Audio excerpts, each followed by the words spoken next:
How's it going, everybody? After the whole Google memo thing happened, I've been thinking a lot about Silicon Valley and public and private discourse, Twitter, social media platforms. First, let me just give you a quick recap on what happened in the past couple days. A software engineer at Google wrote a 10-page memo that went viral within the company saying, for one, that they need more ideological diversity and that there may be inherent differences between men and women.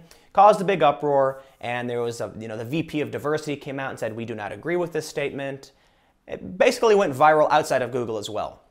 But it got me thinking about a lot of these concepts, and I want to talk a bit about alternative social media platforms and some of the problems we face with social media in general. So first, I want to look back at Reddit and a counterpart created in response to the banning of several subreddits, Vote.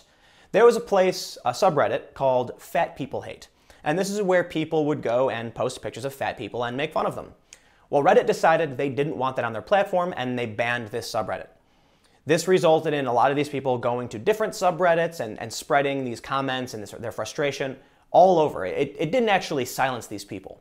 But in terms of rebuilding their space where they could say what they wanted to say, they moved over to an alternative called Vote.co, which was very, very similar to Reddit, and created a similar space where they could do what they did. Then we can move forward and look at when Twitter banned a bunch of conservatives and alt-right figures and forced many people to flock to an alternative platform like Gab.ai. When these people get banned and go to these alternative platforms, it creates a growth spike for these alternative platforms. But it's not a spike of mainstream culture. It's not the average person having a discussion. It is the disenfranchised, the people whose ideas were deemed wrongthink or removed from their platform. And so they all end up bunching into this alternative space where the space really does get dominated by these ideas. So a lot of people have been saying to me that I should move over to other platforms, that I should use Gab, Minds, I should use vid.me, because YouTube has banned or demonetized people, Twitter has banned people, sometimes for dubious reasons. But unfortunately, alternative social media platforms aren't the solution, at least not in this way. So if you were to ask me, are places like Gab or VidMe going to be a real hub for public discourse? Well, technically yes, but to a small degree. It's not going to be the large mainstream platform that's referenced all the time in media that we all use, at least in the short term. One of the problems with this is that it may lead us down a path where we have conservative social media platforms and progressive social media platforms, and the echo chambers become solidified in not just in who people follow, but in what site they're using. When I started thinking about all this, I had an interesting thought. Recently, there was some lawsuit announced against Donald Trump because he blocked people on Twitter. So let me explain to you what people do on Twitter with Donald Trump. They will sit on his Twitter account page, constantly refreshing until they see a tweet from him, and as soon as he tweets it, they will reply with something snarky. The idea is millions of people are going to see that tweet. It's going to be talked about on television. And when you click that tweet, you will see the top reply. This has done really, really well for some nobodies. Some random people have made tens of thousands of followers. They're getting thousands of retweets. They've realized that they can use Donald Trump to push themselves up. I have seen moderates just decide to go far left for the sake of opportunity because they had 3,000 followers and now they have 35,000 followers. People who are traditional news personalities now just making stupid jokes about Trump's grammar because it gets them a ton of followers. Well, what happened was Trump blocks some of these people. And then what happens? You are no longer allowed to participate in this public stage. This is actually what part of the lawsuit was saying, that you are removed from public discourse by a politician, and that isn't okay.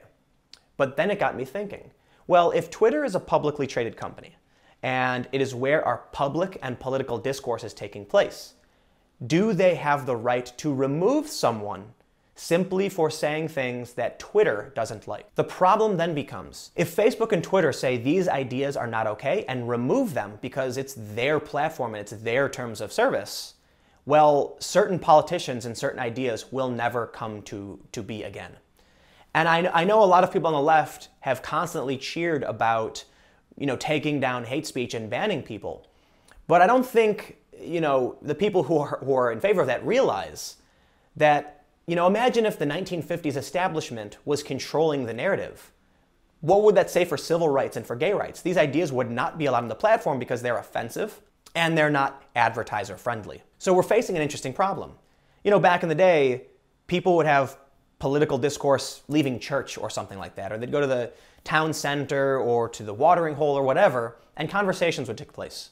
Now we've made it significantly easier to have these conversations, but they're on private platforms. Albeit many of them are now, publicly traded companies. We're still seeing people who have wrong ideas get banned on these platforms because the First Amendment doesn't extend to social media. So what kind of future will this lead us to?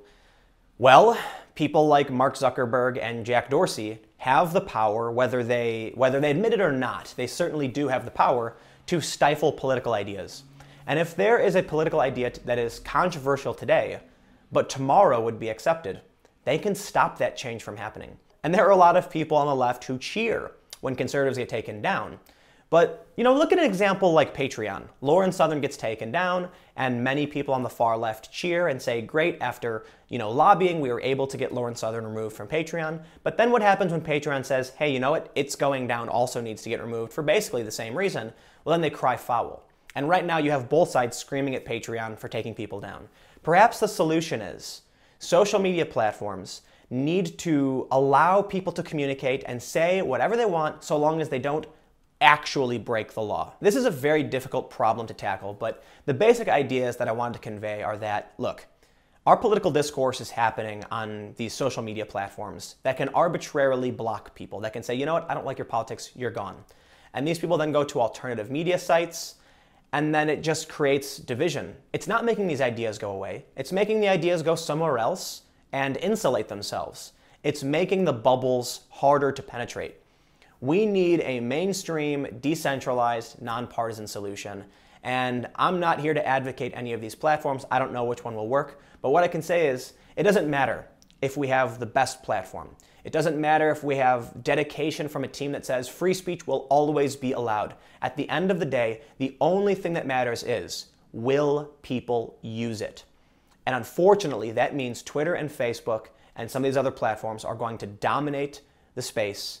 And that means whoever's in charge of them, their politics will reign supreme, at least to some degree. So, for the most part, I just stick with the mainstream social media platforms, Twitter, Facebook, YouTube.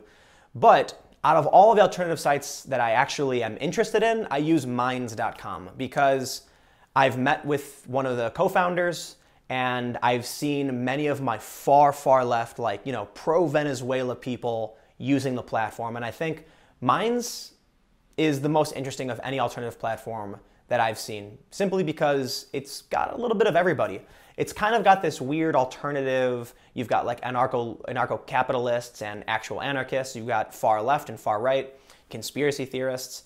And I think this might be the one platform which has a large amount of users that won't just become pigeonholed as the conservative space, as the conservative alternative to mainstream social media platforms.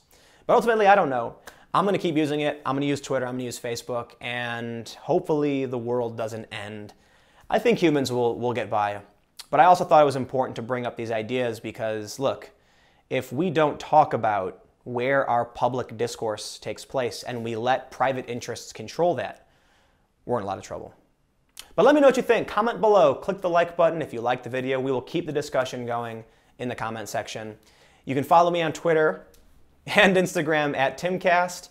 And if you want to support the work that I do, you can go to timcast.com/donate. Give whatever you'd like or give nothing at all. My videos will always be free and available every day at 4 p.m. And like I said before, I'm also on Minds.com. So go to Minds.com/Timcast, and I'll see you all tomorrow at 4 p.m.